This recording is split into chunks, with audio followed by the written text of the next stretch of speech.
మీరు 2 రోజుల క్రితము బలంగా ఒక ఆరోపణ చేశారు.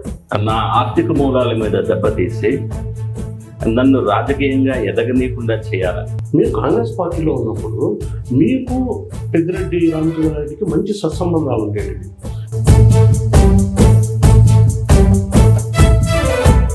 ఇదే పుంగనూరు నియోజకవర్గంలో పుంగనూరు మాజీ మార్కెట్ కమిటీ చైర్మన్ దాదాపు 50,000 ఓట్లు వచ్చాయి మీకు స్వతంత్ర అభ్యర్థిగా. సో అప్పుడు ఎంపీ అభ్యర్థిగా కూడా వాళ్ళు మీ మద్దతు అడిగినట్టు ప్రచారం సాగింది. 2004 సంవత్సరంలో అప్పుడు ఎంపీగా పోటీ చేసింది సాయి ప్రసాద్ గారు. వీళ్ళు ఎంతటి దుర్మార్గులు అంటే. Welcome to Suman TV. నేను మీ ఈశ్వర్ కొక్కంటి. ఇటీవల మదనపల్లి సబ్ కలెక్టర్ కార్యాలయంలో జరిగిన అగ్ని ప్రమాదం రాష్ట్ర వ్యాప్తంగా సంచలనం సృష్టించింది. ఈ అగ్ని ప్రమాదం వెనక కొంతమంది అధికారులు, వైఎస్ఆర్ కాంగ్రెస్ పార్టీ నాయకుల హస్తం ఉన్నట్లు పలు ఆరోపణలు వచ్చాయి. దీనిపై రాష్ట్ర ప్రభుత్వం తక్షణం స్పందించి విచారణకు రాష్ట్ర డీజీపీ, సిఐడి చీఫ్లను హుటాహుటిన మదనపల్లికి పంపారు. అలాగే బాధితుల నుంచి వినతులు స్వీకరించేందుకు గాను రాష్ట్ర ప్రిన్సిపల్ రెవెన్యూ సెక్రటరీ సిసోడియాను కూడా మదనపల్లికి పంపారు. అయితే అనూహ్యంగా బాధితుల సంఖ్య 100లో రావడం అటు రాష్ట్ర ప్రభుత్వాన్నే కాకుండా మొత్తం అందరినీ కలవరం అధికారులను కూడా ఆశ్చర్యానికి గురి చేసింది. ఇది ఇలా ఉంటే మరోవైపు అనూహ్యంగా తాను కూడా బాధితుడేనంటూ సుమారు 3 దశాబ్దాల రాజకీయ జీవితం కల ఓ వ్యక్తి తెరపైకి వచ్చాడు. పెద్దిరెడ్డి కుటుంబం నుంచి తాను తీవ్రంగా నష్టపోయానని, ఆర్థికంగా కేసులు పడి తీవ్ర ఇబ్బందులకు గురయ్యాయని ఓ వ్యక్తి తెరపైకి రావడం మదనపల్లె రాజకీయాల్లో కలకలం రేపింది. ఆయన మరెవరో కాదు, ప్రస్తుతం జనసేన పార్టీ రాయలసీమ కో కన్వీనర్గా ఉన్న గంగారపు రామదాస్ చౌదరి గారు. ప్రస్తుతం ఆయన మన స్టూడియోలో ఉన్నారు. ఆయన అడిగి మరిన్ని విషయాలు తెలుసుకుందాం.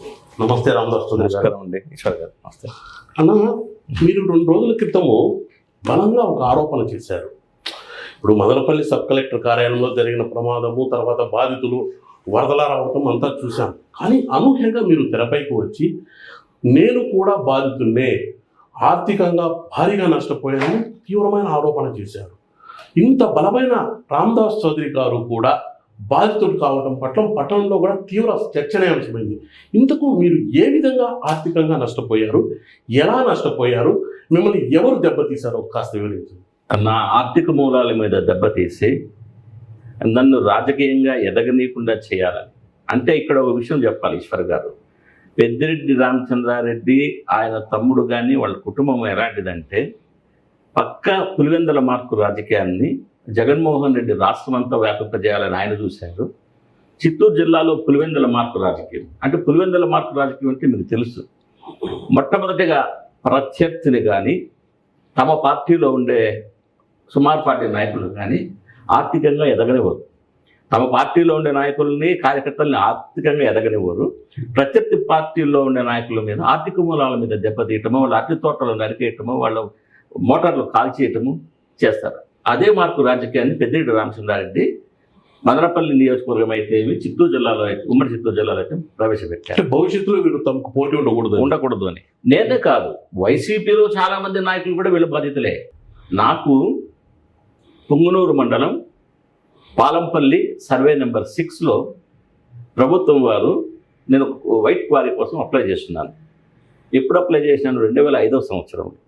కానీ 2004 సంవత్సరంలో నేను స్వతంత్ర అభ్యర్థిగా పోటీ చేసి ఆర్థికంగా తీవ్రంగా నష్టపోయిన కారణాన నేను ఒక 10 సంవత్సరాలు క్వారీ జోలికి పోలేకపోయాను. తర్వాత నేను పర్మిషన్స్ అన్ని తీసుకొని వచ్చి అన్ని రకాల పర్మిషన్స్తో నేను 2018 వర్క్ మొదలుపెట్టాను. వర్క్ మొదలుపెట్టి దాదాపు నిరాటకంగా ఒక 14 నెలలు క్వారీంగ్ జరగడం జరిగింది. రాయి తీసాం. నా అదృష్టమో దురదృష్టమో తెలియదు కానీ అదే సర్వే నెంబరు బాలంపల్లి 6 పక్కనే పెద్దిరెడ్డి రామచంద్రారెడ్డి గారి పెద్ద క్రషర్ ఉంది. ఆయన స్టోన్ క్రషర్, ఆ స్టోన్ క్రషర్ పక్కనే నా క్వారీ. సో వాళ్ళ కన్నుపడటము, ఆర్థికంగా రామదాస్ చౌదరి ఎదిగితే మనకు ఇబ్బందులు తక్కువనే ఒక. ఎందుకంటే నా రాజకీయ జీవితంలో నేను ఎన్నో ఆటుపోట్లు ఎదురు చూశాను, కానీ ఎక్కడ ఇంత అవినీతి మరకం నా మీద లేదు. కాబట్టి ప్లస్ ధైర్యంగా పోరాటం చేయడం నాకు తెలుసు.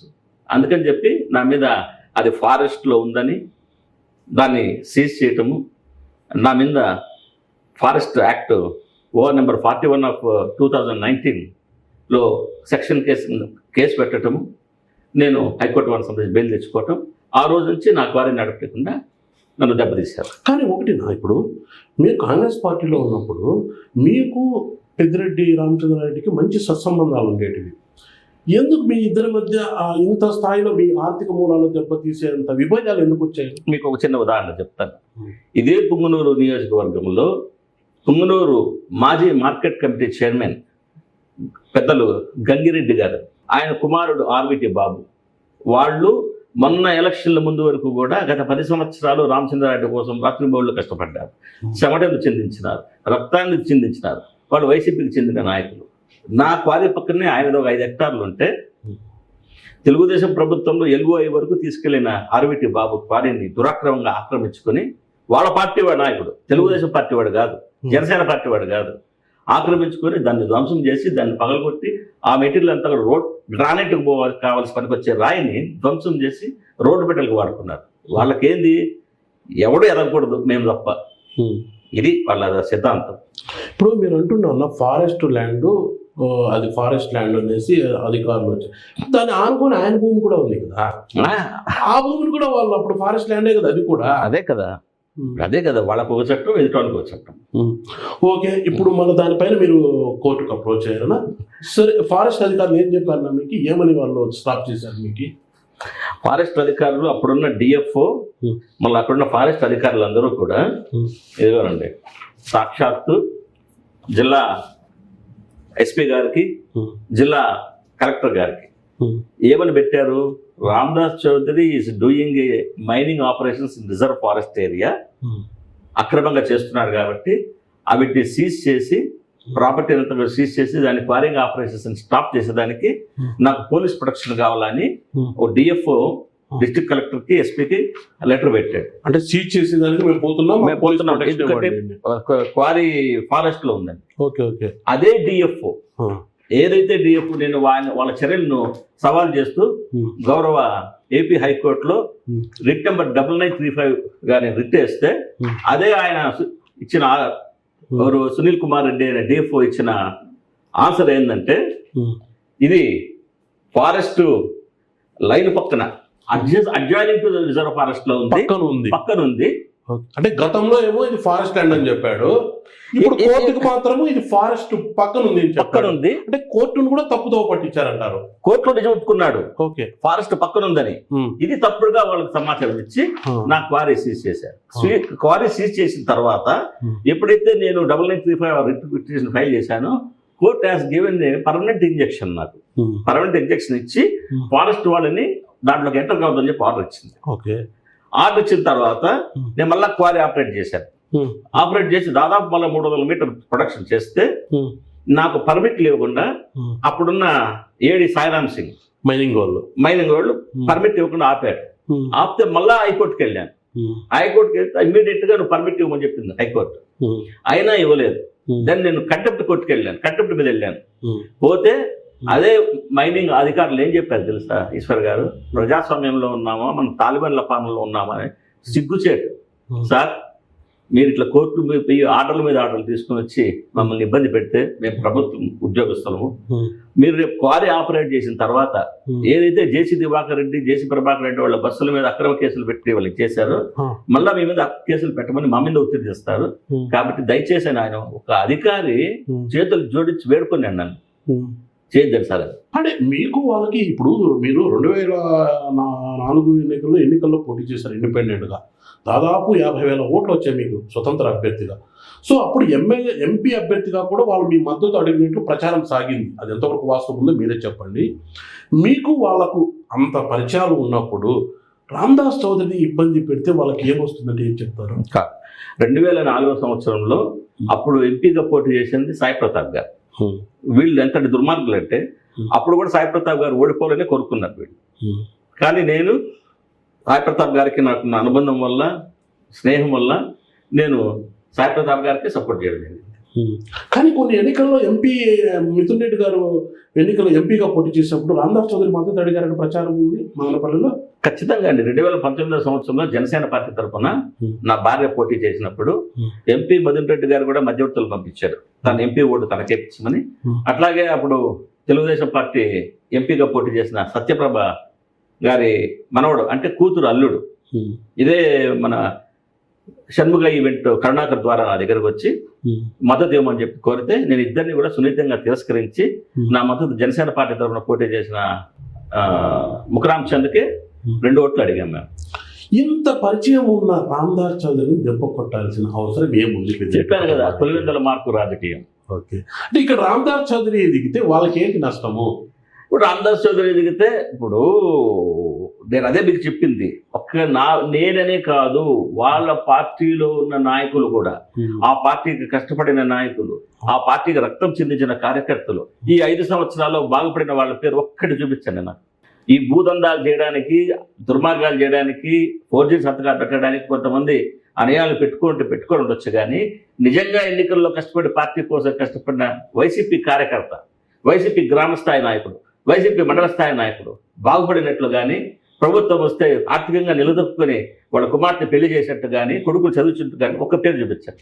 వీళ్ళు జగన్మోహన్ రెడ్డి ఏం చేశాడు, రాష్ట్రాన్ని 4 భాగాలుగా విభజించి ఒక భాగాన్ని ఒకరికి అప్పచెప్పినాడు.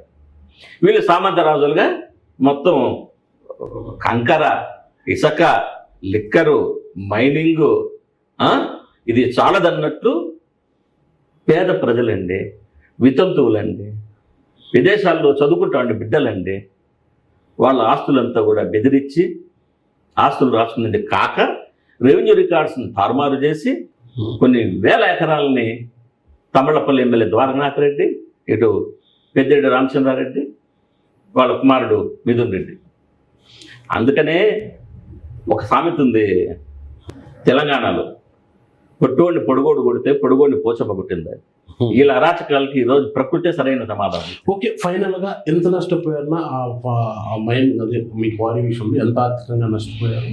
ఈ 5 సంవత్సరాల్లో కానీ నాకు క్వారీ నిరాటంగా జరిగి ఉంటే నేను దాదాపు ఒక 70-80 కోట్లు సంపాదించేవాడిని. ఇప్పుడు మదనపల్లి సబ్ కలెక్టర్ కార్యాలయంలో ముఖ్యమైన ఫైళ్లు, కీలకమైన కంప్యూటర్లు దగ్ధమయ్యాయి. సో వాళ్ళు ప్రభుత్వం స్పందించింది, డీజీపీ సిబిఐడిసి వచ్చారు, విచారణ చేశారు, తర్వాత ప్రిన్సిపల్ సెక్రటరీ వచ్చారు, బాధితుల నుంచి వినతులు తీసుకున్నారు.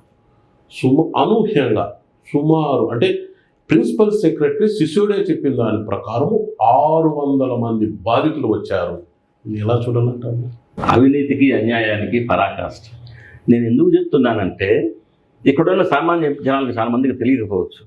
నేను పెద్దిరెడ్డి రామచంద్రారెడ్డి అంటే ఓటమి ఎరుగని మగధీరుడు అని చెప్పాను. ఆయన రాజకీయ ప్రస్థానంలో 1978 సంవత్సరంలో జనతా పార్టీ తరఫున ఓడిపోయారు. 81 సంవత్సరంలో జరిగిన సమితి ఎలక్షన్లో సమితి ప్రెసిడెంట్ కంటెస్ట్ చేసి ఓడిపోయారు. 1983 సంవత్సరంలో కాంగ్రెస్ పార్టీ ఎమ్మెల్యే కంటెస్ట్ చేసి ఓడిపోయారు. మళ్ళీ 94లో మళ్ళా ఇంకోసారి ఓటమి చవి చూశాడు. ఇతని ప్రవర్తనని, దీన్ని గమనించే స్వర్గీయ రాజశేఖర రెడ్డి గారు కాంగ్రెస్ పార్టీ ముఖ్యమంత్రిగా ఉన్నప్పుడు కానీ, ప్రస్తుత కిరణ్ కుమార్ రెడ్డి గారు మాజీ ముఖ్యమంత్రిగా ఉన్నప్పుడు కానీ ఎవ్వరు కూడా ఈయన దగ్గరికి రానిలేదు. ఈయన అధికార పక్షంలోనో ప్రతిపక్షంగానే బిహేవ్ చేశారు. రామచంద్రారెడ్డి గారి రాజకీయ జీవితంలో అనూహ్యమైన అబ్జల్యూట్ పవర్స్ వచ్చింది ఈ 5 సంవత్సరాలే.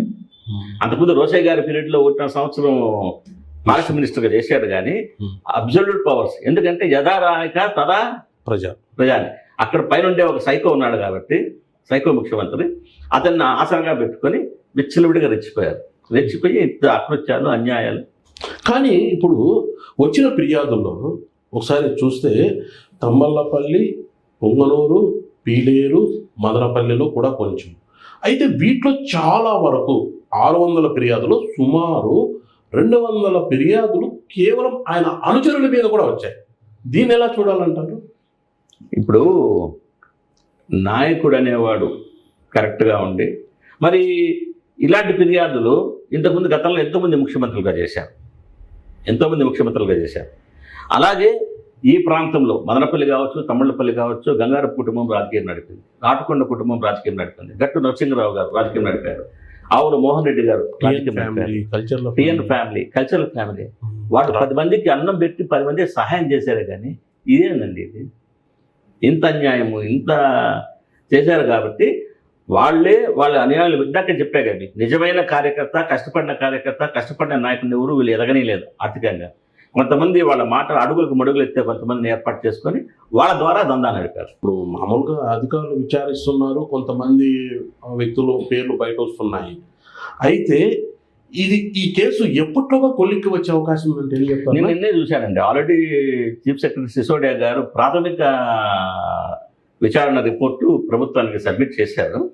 కాకపోతే ఇంకా కీలకమైన వ్యక్తులు ఉన్నారు కాబట్టి నాకు తెలిసి అతి త్వరలోనే కేసు కొలిక్కి వస్తుంది. కొలిక్కి వచ్చి జనసేన పార్టీ ఏమన్నా హైయర్ అఫీషియల్ విచారణకి ఏమైనా డిమాండ్ చేస్తారా? జ్యుడిషియల్ కానీ సిబిఐ విచారణకి ఏమైనా ఖచ్చితంగా మీ ఛానల్ ద్వారా, సుమన్ టీవీ ఛానల్ ద్వారా నేను జిల్లా అధికారులు కానీ రాష్ట్ర అధికారులు కానీ దీని మీద ఉక్కు పావడం మోపాల్సిన అవసరం ఉంది. ఎందుకంటే ప్రజాస్వామ్యం ఇప్పుడు ఒకటి గుర్తుపెట్టుకోండి, ఎప్పుడైతే రైతు పట్టాదారు పాస్ పుస్తకాల మీద జగన్మోహన్ రెడ్డి గారు బొమ్మేసి, ఎప్పుడైతే పొలాల సరిహద్దులకి ఆయన కోట వేసి రాళ్లు నాటించి, ఎప్పుడైతే ల్యాండ్ టైటిలింగ్ యాక్ట్ తీసుకొని వచ్చారో, ఈ ప్రభుత్వం ఉంటే మన ఆస్తులకు కూడా రక్షణ ఉండదురా అని చారిత్రాత్మక తీర్పునిచ్చి నడ్డి విరిచి మొలకూర్చోబెట్టారు. అట్లాగే ఈ పెద్దిరెడ్డి కుటుంబం, ఎందుకంటే ప్రజలకు ఒక ఫీలింగ్ ఉంటుంది, ఈశ్వర్ గారు 6 కాలం కష్టపడి ఒక టీచర్ కానీ ఒక ప్రభుత్వ ఉద్యోగి కానీ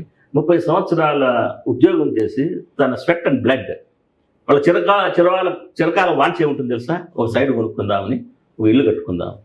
అట్లాగే ఒక రైతు 6 కాలం కష్టపడి పంటలో ఏదన్నా కొద్దిగా డబ్బులు మిగిలితే అయ్యో ఒక సైడ్ కొనుక్కుందాం, ఇల్లు కొనుక్కుందాం. ఎప్పుడైతే వీళ్ళు అమాయకుల ఆస్తుల మీద పడ్డారో ప్రజలకు కూడా ఒక భయం ఏర్పడింది. మదనపల్లి పరిసర ప్రాంతాల్లో అంటే వీళ్ళు ఇంత రాక్షసులా, వీళ్ళు వస్తే మన ఆస్తులకే రక్షణ లేదా, రేపు మన తర్వాత మన బిడ్డ ఆస్తులకు రక్షణ ఉందని చెప్పేసి ఒక భయంకరమైన భయం వాతావరణంలో అందరూ మునిగిపోయి ఉన్నారు. కాబట్టి రాబోయే భవిష్యత్ కాలంలో కూడా పెద్దిరెడ్డి వీళ్ళ కుటుంబం మళ్ళీ రాజకీయంలో కానీ వస్తే మన ఆస్తులకి మన దీనికి రక్షణ ఉండదురా అని చెప్పనేసి ప్రజలైతే ఒక గట్టి నిర్ణయం తీసుకున్నారు. వాళ్ళకు రాజకీయంగా త్వరలోనే ప్రజలంతా కూడా తగిన గుణపాఠం చెప్పి సమాధి కూడా కడతారు. ఫైనల్గా చెప్పండి, మదనపల్లి సబ్ కలెక్టర్ కార్యాలయంలో చోటు చేసుకున్న ఘటన పట్ల ఫైనల్గా ఏం చెప్తారు మీరు? అసలు ఇంతటి అవమాననీయ సంఘటన అక్కడ, ఎందుకంటే దేశంలోని అతిపెద్ద రెవెన్యూ డివిజన్ మదనపల్లి. అంటే ఈ అక్రమాలు బయటపడకుండా ఉండటానికి ప్రభుత్వ అధికారులు, వైసీపీ నాయకులు కొంతమంది కలిసి ఇంత దుశ్చర్యలకు పాల్పడ్డారంటే మదనపల్లి డివిజన్లో ఉన్న ప్రతి ఒక్క ప్రజల గొంతుక ఒకటే. ఆ దుశ్చర్యకారకులైన వారిని పకడ్బందీగా విచారించి కఠినమైన చర్యలు, అంటే భవిష్యత్తులో ఎవరైనా ఇటువంటి ఆలోచన చేయాలని కూడా వెన్నులో వణుకు పుట్టాలి. అటువంటి కఠినమైన చర్యలు తీసుకొని వాళ్ళని అన్ని రకాలుగా కూడా శిక్షించాలని చెప్పి డిమాండ్ చేస్తున్నాను. భూములు కోల్పోయిన బాధితులకు జనసేన పార్టీ అండగా ఉంటుందని, త్వరలోనే ఈ భూముల వల్ల చాలా నష్టపోయిన బాధితులని జనసేన పార్టీ నేరుగా వెళ్ళి వారిని పరామర్శిస్తుందని, అలాగే ఈ సంఘటనను తమ పార్టీ అధినేత దృష్టికి కూడా తీసుకెళ్లి బాధితులకు న్యాయం చేస్తామని రామదాస్ చౌదరి చెబుతున్నారు.